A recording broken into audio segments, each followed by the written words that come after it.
Là où ça pose problème, et déjà, je dirais que Kamata Moutou, comme na Lingomba, est biblique. Pasteur Dose. Pour choquer Bananzambe, l'église est ça, Nzambe Bolbara, Binoba, Bassanza Bolbara, et l'église est fondée la porte pour la moutonner sur côté Christ qui pour la Batamabe. Pasteur Dozinique TV. Je ne vais pas me cacher, même moi j'ai eu très mal. Mon dimanche, juste après culte, nous avons un moment où il y a des tentes, vous avez tambola na téléphone, j'ai vu ça. Nous avons madame Nangad. Regarde ce qui vient de se passer, tout ça. Pasteur Dozinique TV. Nakamati Imene, na Alexandre, na livré bango et pas à Satana. Pour que Satana anyoko lanzoto na bango, mais molimo na bango et bika na mokolo suka. C'est un grand mystère et c'est très dangereux. Ce docteur nous faut aussi parce que l'internet c'est tout le monde qui vient suivre, mais la paix c'est juste des sous-bassements que ce qui a été fait. Et ça coûte une dimension supplémentaire au lieu simplement ya lobana mutu ke bima ko ya sur l'église et ça la dimension so ba ko joyeux ba lobi donc toi là to kabio na maboko ya Satan. On te livre entre les mains du diable. Pasteur Dozinique TV. Procédure wana ya ko benga mutu Dieu de la chair devant caméra, devant lumière. C'est bon? Devant caméra, devant lumière, devant le monde entier parce que Pasteur Wale, ça, c'est parmi les hommes de Dieu les plus suivis sur Internet. Hein? Pasteur Dozinique TV. Nous, commission de parole évangile, nous ne disons pas que non, parce que ngai nazama mutu akala na makambo ya l'église. Pasteur Wale, ça mutu bosuta sala on a chair. Je connais pas mal d'hommes de Dieu au basala mwana Dieu de la chair. Pasteur Dozinique TV. Et qu'il y a une église, pasteur Nayo, Abina Odos, Yakawa, Nabengani yo, na Tio Libanda, parce qu'il y a une telle faiblesse. On peut réagir n'dengenini. Parce que tout le monde qui prophète a sombi silence. Batosu balobi, tant babenga ki ya kokepi pe koboya, na kokepi ko boudé. Pasteur Dozinique TV. Bien que nous n'encourageons pas ce que le prophète a saladi. Bien que nous n'encourageons pas. Mais déjà, cette histoire-là, elle est un peu hybride. Hein, on dirait que Pasteur Dozinique TV. La Bible a plusieurs versets où ils ont protégé Bassalinaï. Ne touchez pas à mes oins. Cette fois, mon juste tombera. Cette fois, je vais le relever. Verset est belé. Confiez-vous à ses serviteurs, les prophètes. Vous réussirez. C'est là. Dieu aura pitié de ses serviteurs. Dieu aura pitié de ses serviteurs. Et vous voyez un peu, ça c'est la partie humaine. Il y a prophète Ouane. Pasteur Dozinique TV. Insiste. Ce qui est ça, dans l'hypothèse que Azapena Moussa Lanzamene Baobenge prophète, je crois que Papa Wale, ça devait comprendre que ça devait se traiter dans un cercle restreint et autour des hommes de Dieu, par exemple, évêque Mamikolo, traiter Yango, Baibiseke, pour la Moussali, Pema, Longwa, Pasteur Dozinique TV, la chaîne de votre édification.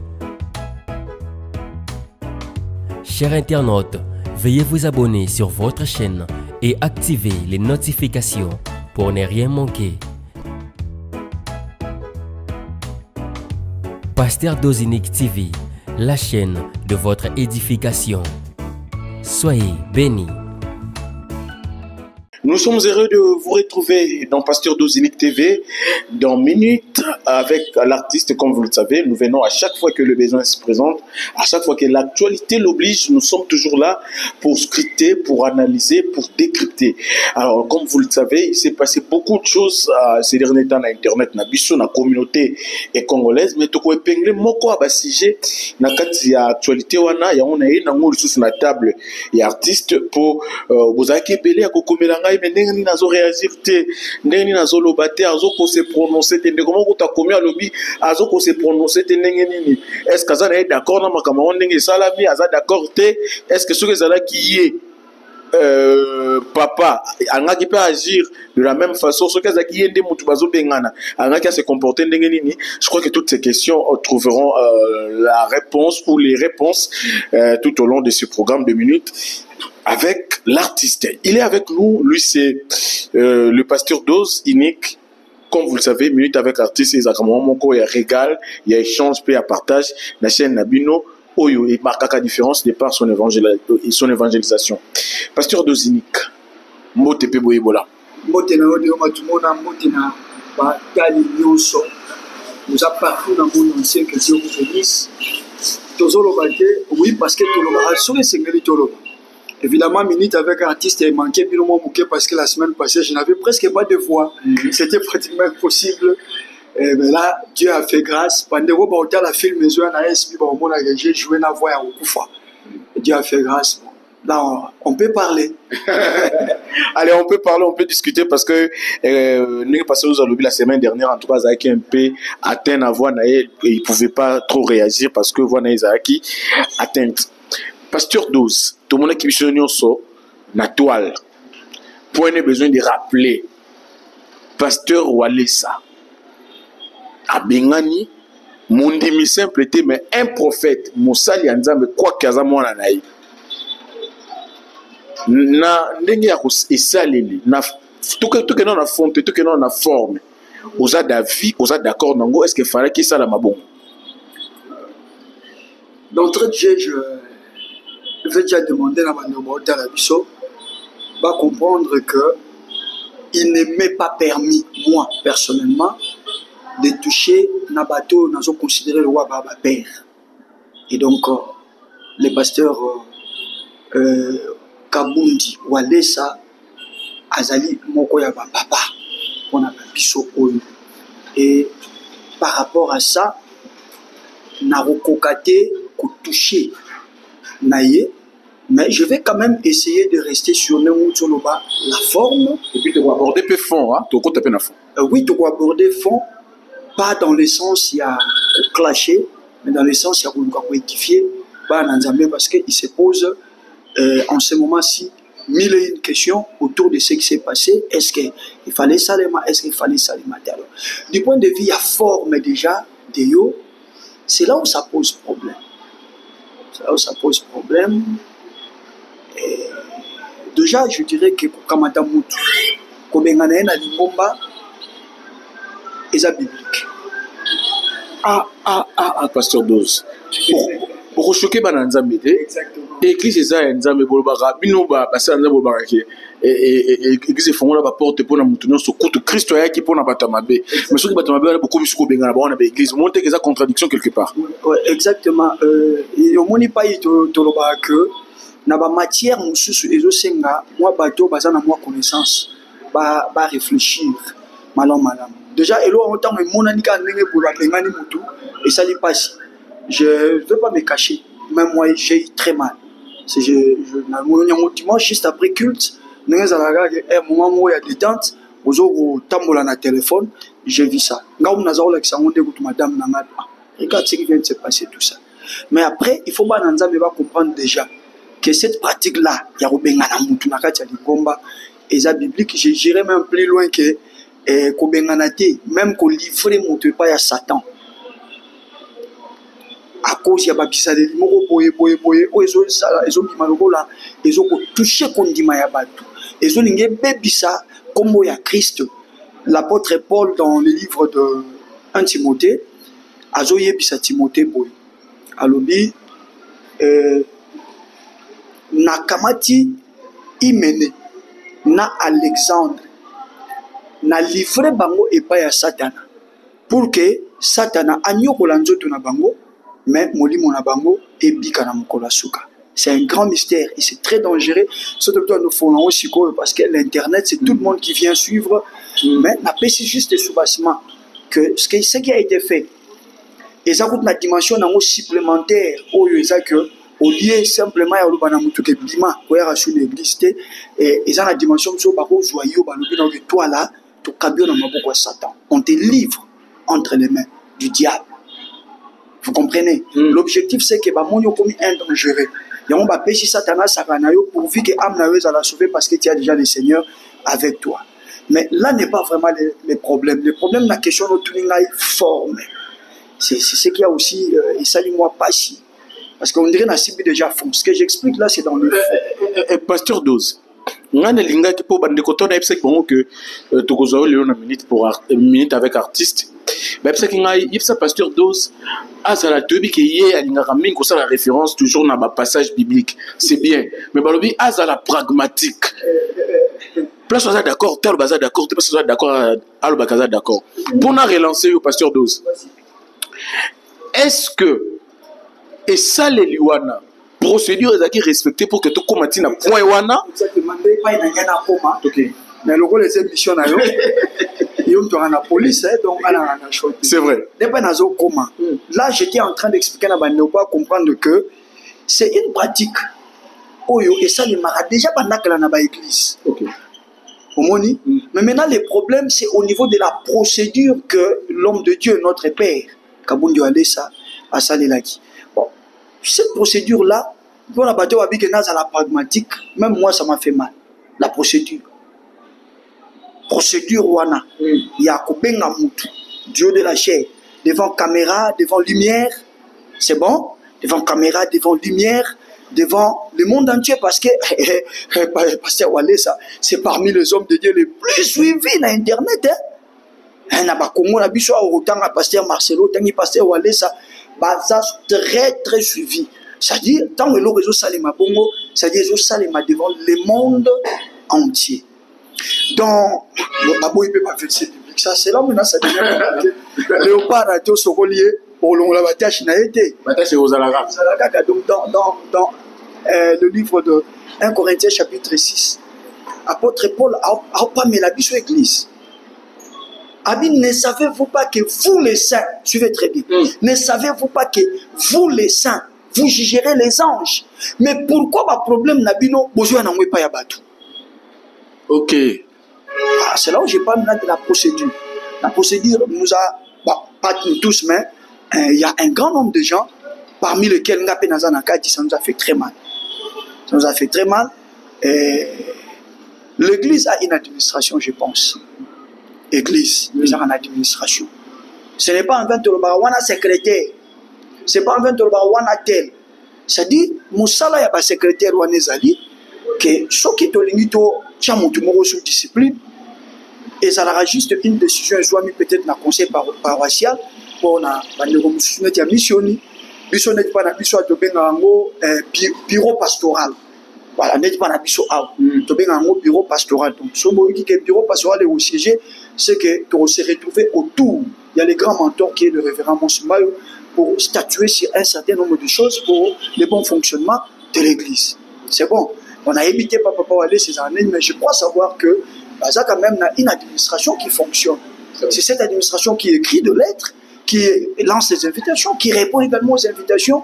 Et je pense que cette décision, ça c'est mon avis personnel, cette décision pouvait passer par l'administration et notifier na bandeko baza concerné na forfaiture na o etali décision o ezwami soit il y a suspension na bango il y a révocation na bango to ya ne ba bimisi bango ba bengani bango na kati église. Vous voyez, c'est au niveau de la procédure que nous tous qui passent. Mais nous notre commission de parole évangile, nous ne disons pas que non parce que ngai nazama mutu akala na makambo ya l'église parce que allez ça mutu bosuta sala on a chair.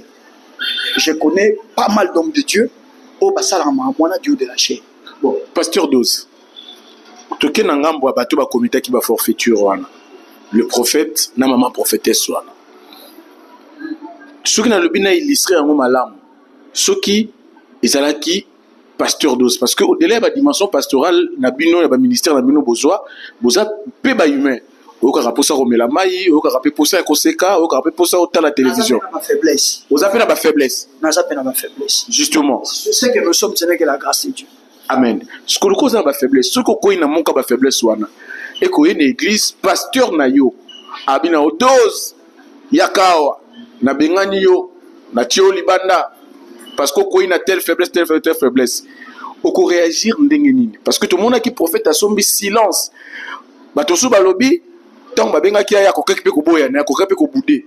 Soit tant bandolo bane makambo kokepi ko kité cher akiti na ye. Non. Les prophètes pasteur Wallace azobengango abeki hotel même abeti typhoïde alobi abetaki prophète typhoïde, c'est-à-dire prophète azali déjà na moi check azali beta matolo pas pasteur Wallace sikoyo po déjà avant makambo wana pasteur Wallace ayamba bango na ndako balia tout ça sikoyo pasteur Wallace atanga découvrir makambo oyo abengi ebise no mona loko wana za osenga ngai wana yaka lobi dimanche de na opesa yo. Alors na façon Rossel il y a pasteur Wallace pour Monica Kabane Mbongo pendant le culte Dio de la chair, ça c'est son style, c'est ça style propre moro et pas naï. Non, moi, ça c'est moi. L'analyse dans tant a béni prophète a gagné que non, na mati pour libérer nga et le quoi ça confiant et moi bien non na petit folie. Je crois qu'il était surpris déjà gagner un mati na chair. Bon, tant a mati à mon qui va comme choqué bon. Il y a une place en ce moment. Deux ne mutu bazo choqué bon, au réagir ndeni. Déjà, tant que Moutou, ça passe parce que Bazo j'étais là au déshonneur, hein. Bazo déshonoré yo. Et déjà, tant que Moutou, ça passe. Et deuxièmement, même quand on reconnaît que Ngam Nassali Mabé, on va commencer à se poser des questions. Malgré Mabé Nassali, à quoi est-ce que ça, on est moussouté ka kenenangai, nenga kenangaboué. Parce que, éthique de génération en génération, l'internet, hein, et l'eau est limoa, t'es qu'on a, hein. Les autres locaux, c'est décalé, c'est dans mon accès à l'issue. Quand un truc écoute internet, tu vas le là. Soraza na bana, sonyoane kiti na bana, soraza pe na ba petit-fils, sonyoane kiti tie pas ba petit-fils. C'est là où nous disons que tous, parmi ces grands nombres qui passent, biso tous en kati parce que tous ont mis chanisika ya ndeko wana. Bien que nous n'encourageons pas ce que ndeko prophète a saladi. Bien que nous n'encourageons pas. Mais déjà, cette histoire-là, elle est un peu hybride. Hein, on dirait qu'elle est mon dîner à Kounati. Mon épisode, c'est tel Sagamandou qui poigne ça, mon dirait, Zara Nenge, pasteur Wallace, je ne sais pas te faire honte. Parce que ça me belé, mon papa, mon Sumbayo, vu sa générosité, vu son cœur, tout ça. Il y a qu'à exposer des problèmes là-bas. On dirait que papa Wallace s'appelle Zara Bongo, seulement. Cette histoire, cette aventure est tournée, on dirait, le prophète Assemblée à Kounati. Parce que tout le monde, même l'église, même hurler sur le prophète. Alors, le vrai problème, c'est que le vrai problème, c'est que soit il y a solo Azagi prophète, ça devait se régler dans un cercle restreint, pas dans le niveau église. Parce qu'ils ont affaire, il y a Moussali Anzan. Parce que peu importe, soit il y a solo Moussali Anzan, peu importe ce qu'il a fait comme forfait, et l'on lui appelle D, et l'on lui est malgré ça, les forfaits, on a un ministère, on a une grâce, on a la Bible, le Dieu ne se répand pas de son appel et de son don. Bien que la Bible, c'est dans Romains. Dieu ne se répand pas de son appel et de son don. Donc aussi, ça ça les kobo shiko. Babino loba monowashika. Bogoloba sharaba rababa. C'est un don. Dieu a déjà donné ça.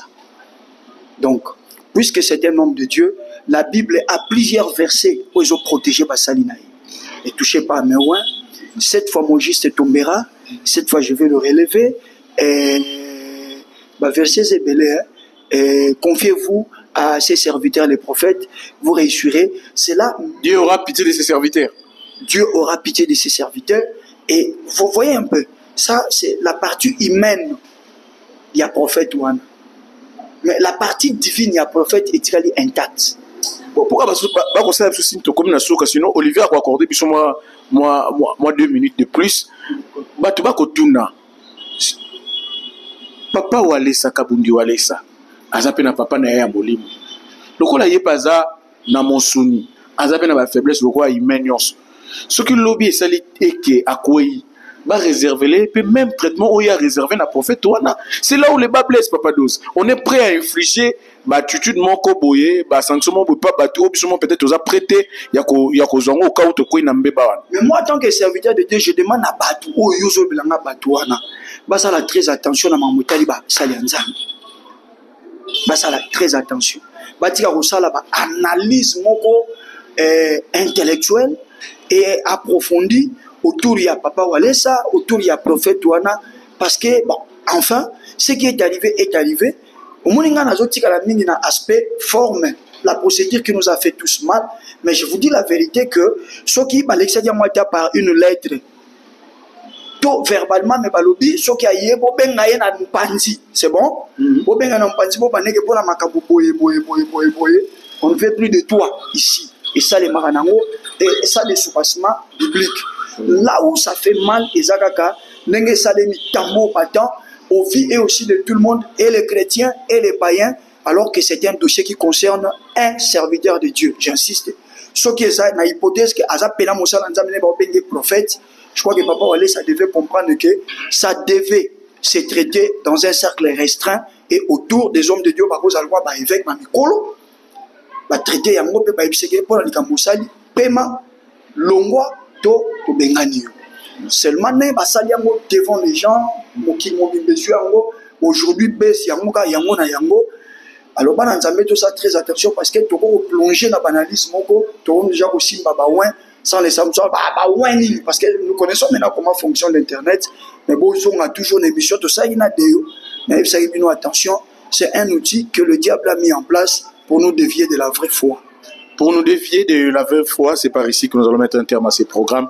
Minute avec artiste. Moi, tu veux les aider pour. Oui, mais.